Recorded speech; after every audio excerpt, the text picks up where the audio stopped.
Terkadang kita ingin berubah, tapi kita nggak cukup punya motivasi untuk menggerakkan kita, untuk keluar dari rebahan kita, untuk keluar dari kemalasan kita, rasa jenuh terhadap hidup, rasa tidak percaya diri, dan semua alasan-alasan yang mengikat kita untuk tidak berkembang.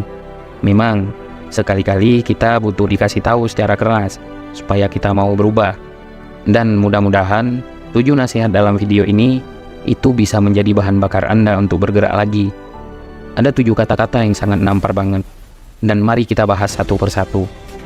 Yang pertama, kalau Anda tidak sanggup menahan lelahnya belajar, maka siap-siap untuk menahan perihnya kebodohan. Ini kata-kata luar biasa menampar.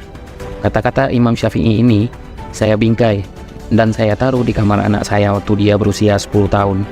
Tujuan saya cuma satu, bila anak-anak saya malas belajarnya, maka dia cukup melihat quotes itu di dinding kamarnya. Dan dia tahu bahwa ada harga dari sebuah kebodohan.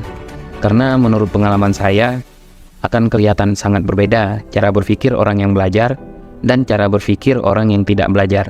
Coba deh, lihat teman-temanmu yang hari-harinya cuma main, dan temanmu yang hari-harinya dihabiskan untuk belajar.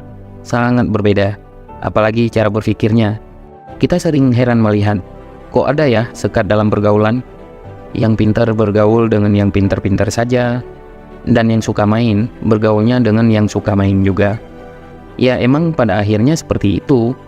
Burung akan selalu terbang bersama dengan bulu yang sama, dan jenis yang sama pula. Jangan jadi orang bodoh, nanti kita akan selalu dibodohi orang, dimanfaatkan orang, bahkan akan selalu ditipu orang. Dunia ini kejam, jadi nggak apa-apa kita lelah dalam belajar, untuk menjadi seorang yang pintar, daripada kita harus merasakan selalu menangis karena menanggung kebodohan. Yang kedua, kalau kamu tidak jalan sekarang, kamu harus lari besoknya. Ini lebih kata ke menunda pekerjaan. Hati-hati dengan kata-kata, ntar deh, masih banyak waktu, santai aja dulu. Apalagi untuk hal-hal yang urgen, misalnya tugas kuliah, tugas dari kantor, atau tugas-tugas dari sekolah. Sudah paling benar, tugas itu kita langsung kerjakan. Miliki jadwal yang terukur di atas kertas, dan kerjakan sesuai time schedule yang sudah kita tetapkan di atas kertas itu. Karena kalau kita tidak kerjakan sekarang, maka siap-siap besok kita akan repot sendiri, karena harus kejar-kejaran dengan deadline waktu. Atau kita repot sendiri karena belum selesai pekerjaan yang ini, sudah akan ada lagi pekerjaan lainnya menunggu. Dan akhirnya akan double ngerjainnya. Kesalahan terbesar dari buru-buru adalah kita ingin segala sesuatunya terlihat cepat, tapi pada akhirnya hal itulah yang akan memperlambat, karena proses pengulangannya lagi.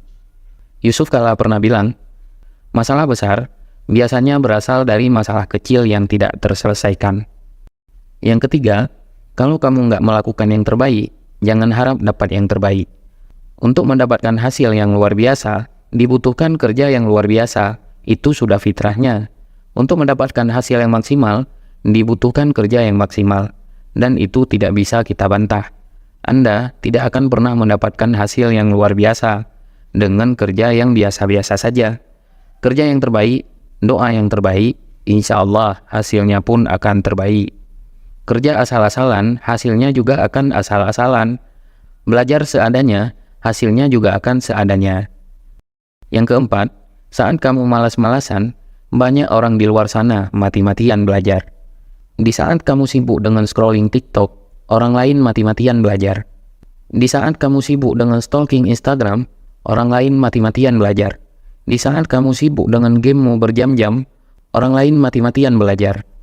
Di saat kamu sibuk habisin serial Netflix, drama Korea berseri-seri sampai larut malam, di dunia lain ada orang yang bangun malam untuk sholat tahajud, dan setelah itu belajar. Jadi, jangan pernah bilang Tuhan itu tidak adil, bila hasilnya antara mereka dan Anda itu berbeda. Intinya, pada saat kamu malas-malasan, pikirkan, orang-orang di luar sana mati-matian belajar. Yang kelima, yang rajin aja belum tentu dapat, apalagi yang malas. Untuk mendapatkan sesuatu yang kita inginkan, tidak mudah memang. Ada yang sudah belajar mati-matian, tapi dapat nilai belum maksimal. Ada yang sudah bekerja dengan maksimal, tapi sampai sekarang belum naik jabatan. Mereka sudah berusaha dengan maksimal aja, belum tentu bisa dapat sesuatu yang mereka inginkan. Apalagi orang yang malas. Ada yang bilang, tenang saja, Orang akan selalu beruntung kok. Biar malas, yang penting beruntung. Ini quotes apaan ini? Keberuntungan selalu memilih orang. Keberuntungan adalah bertemunya antara kesempatan dan kesiapan. Persiapkan dirimu sebaik mungkin. Dan ketika kesempatan itu datang, kita sudah siap. Dan akhirnya, kita akan menjadi orang yang beruntung. Setidaknya kita sudah siap saat kesempatan itu datang. Yang keenam, tidak usah keseringan mikir saingan kita. Lawan kita sebenarnya adalah diri kita sendiri. Ini saya yang dulu. Dulu, saya begitu terobsesi untuk mengalahkan orang lain. Saya selalu ingin mengejar prestasi orang lain, dan pada akhirnya, saya tidak pernah bisa seperti mereka.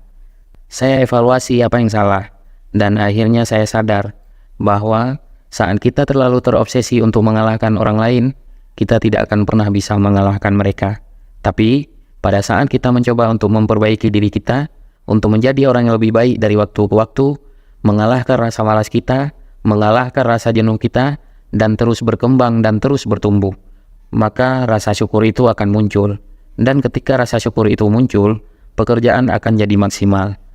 Dan tanpa sadar, orang yang ingin kita kalahkan itu sudah jauh tertinggal di belakang kita. Kuncinya, musuh itu ada dalam diri kita sendiri. Fokus perbaiki diri kita, jangan fokus untuk bersaing dengan orang lain. Yang ketujuh, kerjakan aja dulu. Tidak usah dipikir, nanti juga selesai. Banyak orang, belum dikerjain sudah mikir, bagaimana nanti kalau gagal? Belum dikerjain, sudah mikir. Bagaimana nanti kalau tidak berhasil? Belum ngerjain apa-apa, kita sudah sibuk. Menjadi peramal yang bisa meramalkan masa depan. Dan uniknya, ramalan kita itu selalu tentang kegagalan. Kerjain aja dulu. Selalu ada risiko dari kegagalan bila kita mengerjakan sesuatu. Tapi kalau kita nggak ngerjain pekerjaan itu, 100% kita sudah gagal. Kerjain aja dulu, pelan-pelan. Hindari godaan-godaan yang memang membuat kita kehilangan fokus. Jangan terlalu berpikir, karena kalau kita terus berpikir, maka pekerjaan kita tidak akan pernah selesai. Dan kalau kita sudah mulai bergerak untuk mengerjakan pekerjaan itu, lama-lama fokus kita mulai terbangun. Inspirasi-inspirasi akan mulai datang. Dan tanpa sadar, akhirnya pekerjaan kita pun akan selesai. Ketakutan itu hanyalah ilusi. Bila kita bergerak mengerjakannya, maka saat kamu selesai mengerjakan itu, kamu akan mengatakan, ternyata tidak semenakutkan apa yang saya bayangkan ya. Intinya, dari 7 nasihat keras di atas, adalah merubah diri kita menjadi versi terbaik dari diri kita. Selalu ada maksud dari kenapa kita harus lahir di muka bumi ini. Sebaik-baiknya manusia adalah manusia yang bisa memberikan manfaat kepada orang lain. Dan untuk memberikan manfaat kepada orang lain, kita dulu yang harus berubah. Mudah-mudahan 7 nasihat ini bisa menampar kita untuk menjadi orang yang lebih baik dari sebelumnya. Terima kasih, sukses selalu, dan semoga bermanfaat.